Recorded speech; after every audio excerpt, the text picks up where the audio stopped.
Alrighty. Bad news with this packet of notes. No blanks.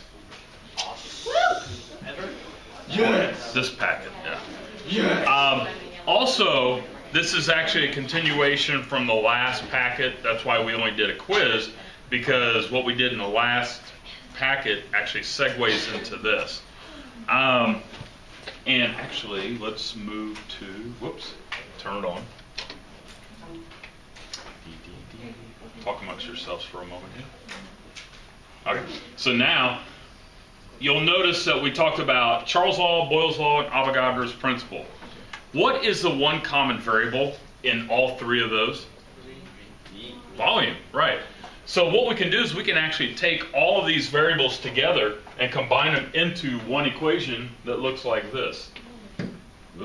PV equals nRT. You will get to learn to love that equation.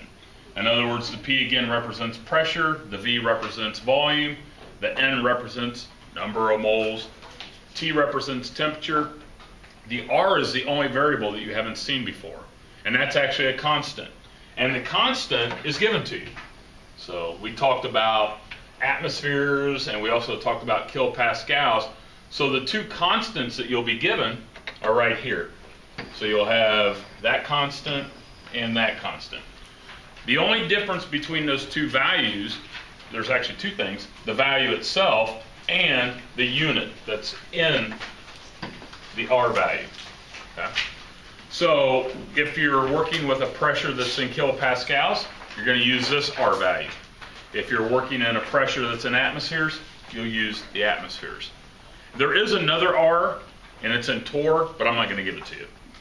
So you only need to worry about two different R values. And we will actually do a lab, not tomorrow, but next week, where I said that we'll have a lab here soon, where we will experimentally determine the value of R. So you can look forward to that next week. Okay.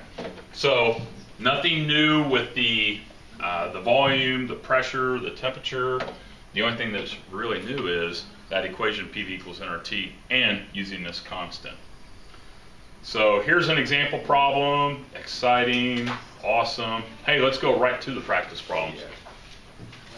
Okay, so get your calculator out if you don't have it out already.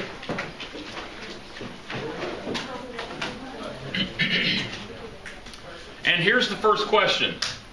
It says, calculate the pressure of 159.53 grams of chlorine gas at 53.5 degrees Celsius and occupying a volume of 150 centimeters cubed. Okay? So again, as you're going through the problem, I would recommend that you identify the variables. So it says calculate the pressure. So what does that mean? P. Okay, we're actually looking for P. Okay? So question mark P. If you see grams, what do we need to do to the grams? Change it to moles. So this actually represents your N. Okay. And then chlorine gas, what does chlorine mean again? Cl2, which some of you did not do on the quiz. Remember that if it ends in INE or gen, then it's diatomic. If it's a noble gas like helium, argon, things like that, it's not diatomic. T is our temperature here. What do we get to do to that temperature? Get to change it to Kelvin. So there's a lot of things getting ready to go on here. This is awesome. And occupying a volume of 150 centimeters cubed. Okay. Now, what's really important when we look at the value for R, and again, R, and which R do you want to use in this case? There's two of them. You want to use the atmosphere or the kilopascal? And it doesn't matter. So if you want to use the kilopascal, then it's the 8.315. And the unit for that is kPa, and it's liter per mole Kelvin. Now, this is a funky unit. Okay? When I say funky, I mean funky.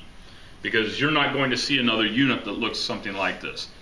So what we have to do, if we're using the kilopascal unit or the atmosphere unit, we have to make sure that all the things in the problem have these units so we can cancel them out.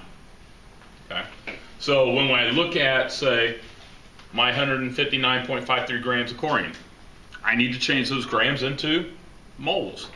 when I look at the 53.5 degrees Celsius, of course, anytime we work with temperature gases, we have to have it in Kelvin. The volume, I have it in centimeters cubed. We have to get that to liters. What? So we got a lot of fun things going on in this first problem. Wait a second. Too bad this isn't a Monday. Man, that would be a great way to start a Monday. Actually, let's put that back. We'll use that later on. Okay? So let's look at, actually, let's erase that guy. So let's do these introductory type things. So convert the 159.53. I'll give you a heads up, write small. You don't have a lot of space on your notes. It's nice to have this marker board. So we need to change the grams into moles. So 1 mole of chlorine, and we have 2 times 35.45 grams. We'll get a number for that here in a moment. How do we change the temperature? 273. Add 273 because we have degrees Celsius. So we'll get a number for that here in a moment. How do we change the volume? It's kind of rapid fire, isn't it? 150 centimeters cubed. We didn't get to use this on the quiz, but I put it on the quiz yesterday. What was that conversion?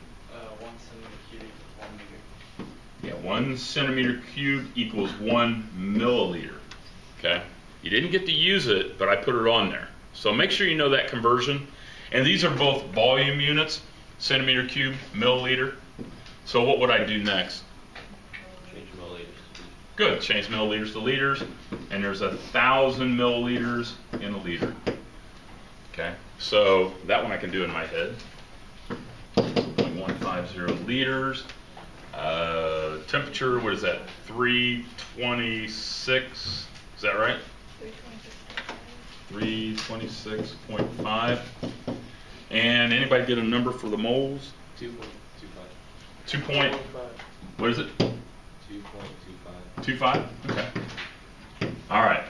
So now we have our values for our moles, our N, our T, and our V. Okay.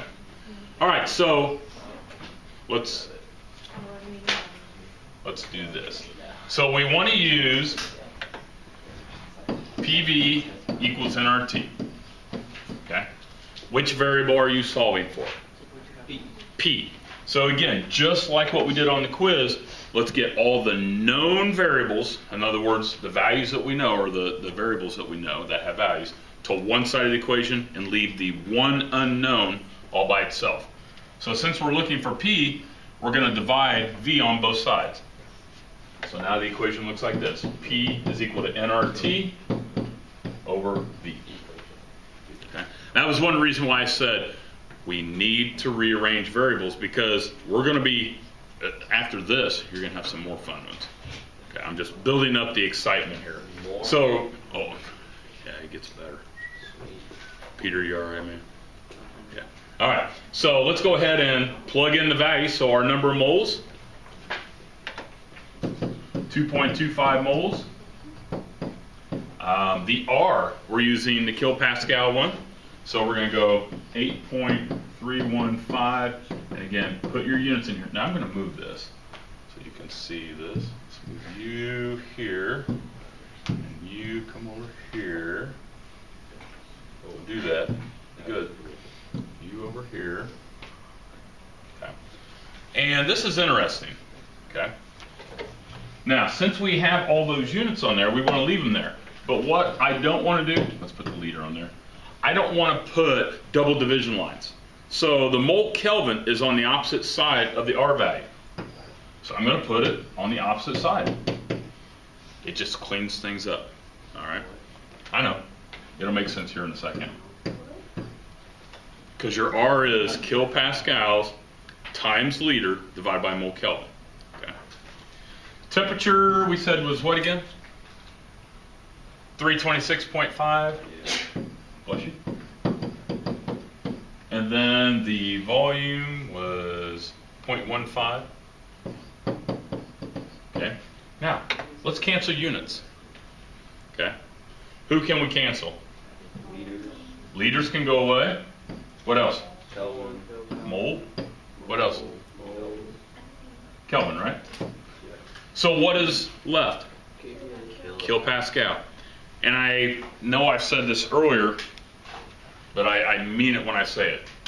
When you write out your units will talk to you. They'll tell you if you're doing it right. In other words, we always want the unit that we're solving for in the numerator or on top. Where is it? Okay, so whenever we have the unit that we're looking for, we always want it on top. That's one of the reasons why it's nice to have the mole Kelvin on the opposite side of wherever R is. And then let your calculator have some fun here. My gosh, isn't this fun? Oh, what is that, like 40,000? Anybody get that? Okay. So 40,000, 720, we'll say 3. I don't want to go too much. That's a lot of pressure. Okay. Yeah. So again, multiply everything on top, divided by 0.15. Okay.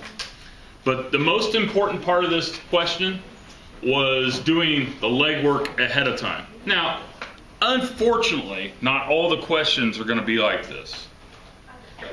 I know you're like, dang, this would be awesome if every question looked just like that. But let's look at the second practice problem. Dang. Calculate the number of moles. So what variable are we solving for? N. Of nitrogen gas. How do I represent nitrogen gas? N2. Yay. Volume. Dang, that's already in liters. Ugh. At 107 kilopascals. Ah, man, that's already in pressure. And temperature 298. Well, that stinks. That's boring. I thank you. I agree. This is boring. Is it right too? All right. So again, I didn't put a question mark on any of these. What are we looking for? Oh, here we go. Yeah. So again, when you put your variables over the problem or over the values, it makes it easier to check and see. Oh, okay. I know my P. I know my T. I know my V. I'm looking for N. So again, oops, sorry. So equation PV equals nRT, and that will be given to you. Which variable are we solving for? N. So who moves? R and T. R and T. So we're going to divide R and T on both sides. So the equation will now look like PV over RT equals N. Okay. Now this is where it gets fun. Okay. So I'm going to scoot you over. So my pressure is what again? 107. So 107 kPa. Okay. And my volume 30 liters.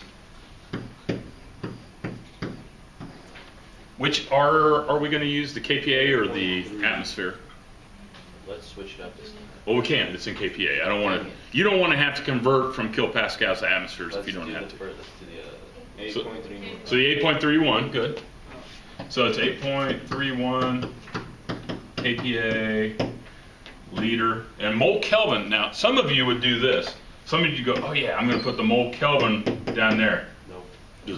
It's a double division line. Put the mole Kelvin on the opposite side of the division line as the 8.31. So where should it go? Right there. Okay. See how nice and clean that is? That is I like that. beautiful. I don't know why we It's do that. beautiful. I don't know why they teach you how to do double division lines. Ugh. And then temperature 298. Okay. So let's cancel out units. Who can go bye-bye?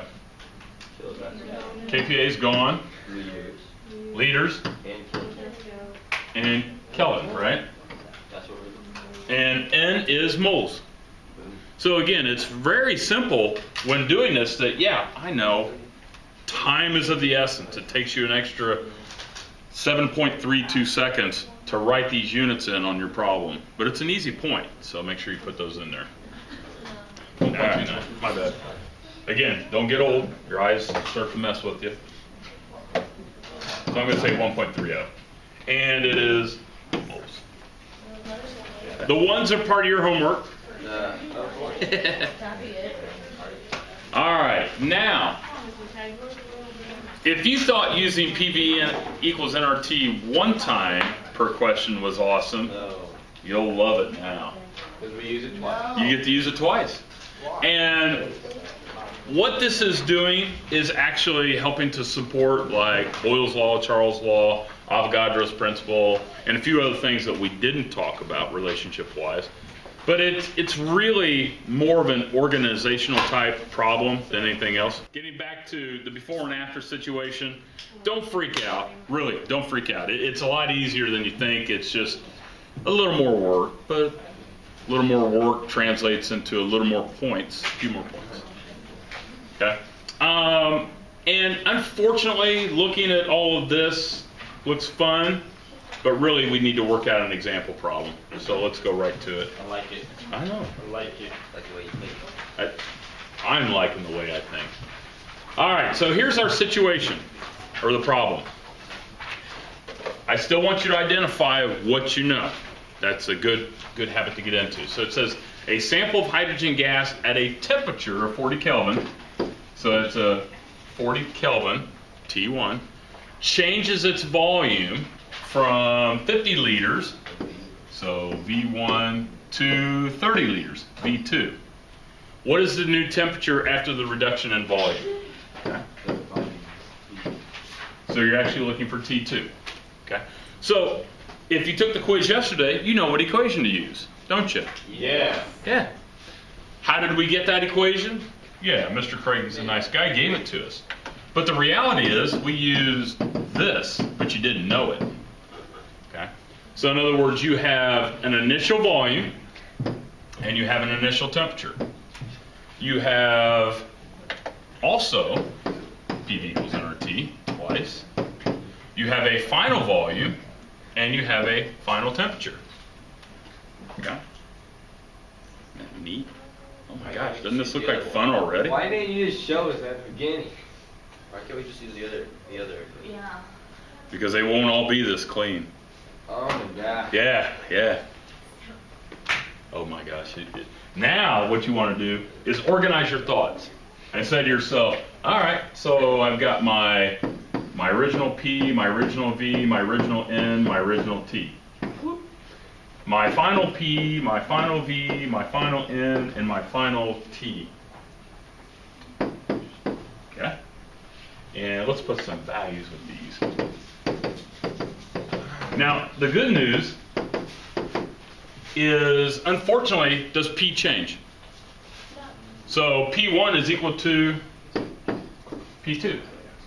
And P2 is equal to P1. Doesn't that bring a smile to your face to know that? Okay? Sure. Yes, you do. And looking at the V1, do we know what the value of V1 is? Yeah. It's 50 liters. So we can put that in there. N1, what is N1 equal to? Nothing. N2, very good. Okay. So N1 is equal to N2, and N2 is also equal to N1. All right, let's keep going. T1 is equal to 40 Kelvin. Daggone it, we didn't have to change that one. And let's see, V2, do we know what V2 is? 30 liters. And T2 is what you're looking for. Okay? Isn't this the making of a great day? So let's move this one out of the way just for a little bit. Now, do we know V1 and T1? Yeah, okay. And what we want to do to start off is we want to make sure that all the ones are on the same side of the equation sign. And then we're going to do the same thing for the twos. So if we're looking for T2, do we want to divide T1 on both sides or divide V1 on both sides? Divide V1. Very good. We want to divide V1 on both sides.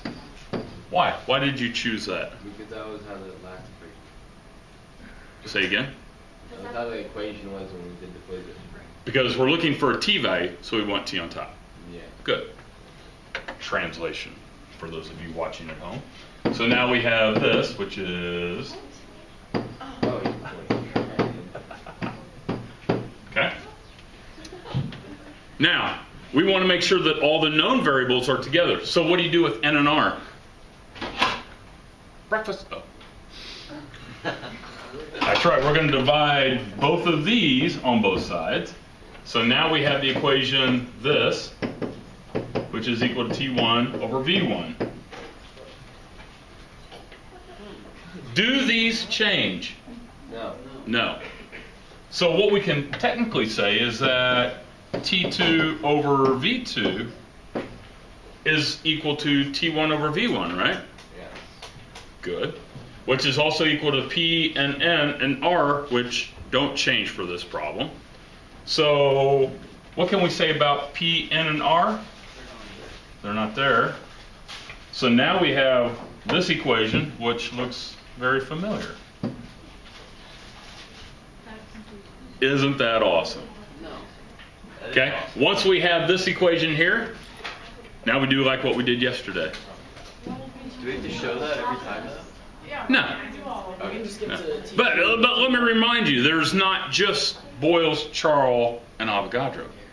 There are many others that we could have. This is just the example to show you how. And who is this? Do you remember? Boils. Charles, very good. So this is Charles' temperature-volume relationship. That's why I don't have you memorize names. Names are insignificant. Okay. But what is the relationship with temperature and volume? As the temperature goes up, the volume goes up as well. Okay? So it's directly related. That's why it's divided. Come on now. Man, I swear. You guys are too easy. All right, so what variable are you looking for here? I'm not even going to answer. T2. So that means that we need to move V2. So now our equation looks like this. T2 is equal to T1. And again, as a heads up, whatever variable you're looking for on the other side of the equal sign, you better have a similar variable in the numerator or on top. Or if not, you've got everything inverted,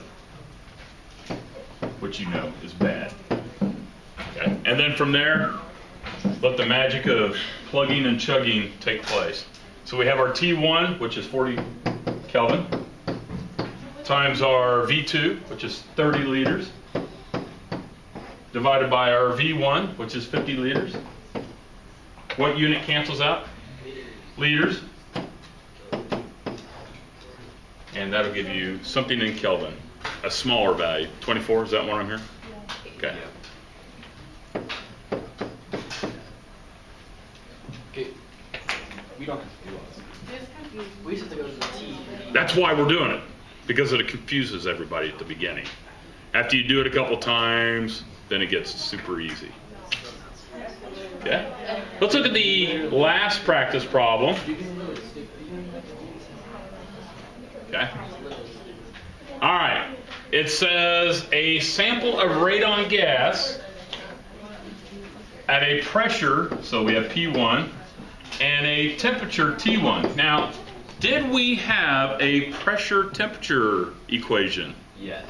No, we did not. Remember, volume was in each of those other equations. Now we get to have some fun because we don't have a guy to go along with this one. Goes to T2, 80 degrees. What is the new pressure? So question mark P2. If the temperature, if the number of moles in volume remains the same. Oh. So again, good old PV equals nRT is our friend and will help us. Oh yeah. So we have a known pressure and a known temperature. And we also have PV and our T2. Okay. Best day ever. So let's go P1, V1, N1, T1. Oh, sorry. Yeah. And again, this is for your organizational benefit. I highly recommend it. Not going to grade you on this. And let's see, T2. So let's plug in some values here. So we have our initial pressure of 300 kilopascals. What's our initial volume equal to? We don't know. Our final volume. Very good, because it says that the volume remains constant. So V2. So that means that P2 is equal to V1. Number of moles, what's the number of moles equal to? Stays the same. Stays the same, very good. So N1 is equal to N2.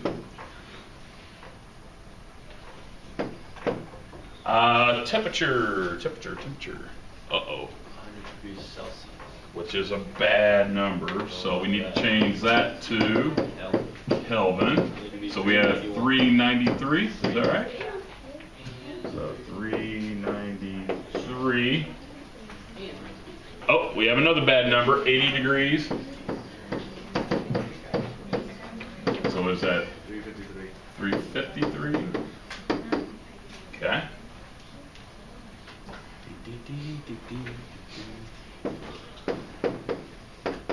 And P2, do we know P2? That is what we're looking for. Awesome. Okay? So again, this is my organizational process. Do you have to do this? No. No. But it's probably not a bad idea. Just so you have something to look at, because we're not always going to be working with 2 variables. Later on, you get to work with 3. Yeah. 3 different, sorry. So like 3, like P, V, and N, and then solve for the other. Oh yeah, it gets good. It gets really good. All right, so let's get you out of there. Okay. So we want to get all the ones to one side of the equation, but knowing that we're looking for P2, who are we going to slide, T or P? T. Good. So we're going to divide T on both sides. So now the equation looks like this. And again, what I'm doing right now is more thinking than anything else. And then what do we want to do with the V? Move to the bottom. Divide it on both sides. So now we have P1 over T1 is equal to NR over V, right? What can we say? Whoop, let's put a 1 in there. What can we say about the 2's? That they are exactly in the same alignment as your 1's. So you don't have to go through the same process for the 2's. You can, but I wouldn't do it. Then knowing that, okay, since this doesn't change, here's your new equation.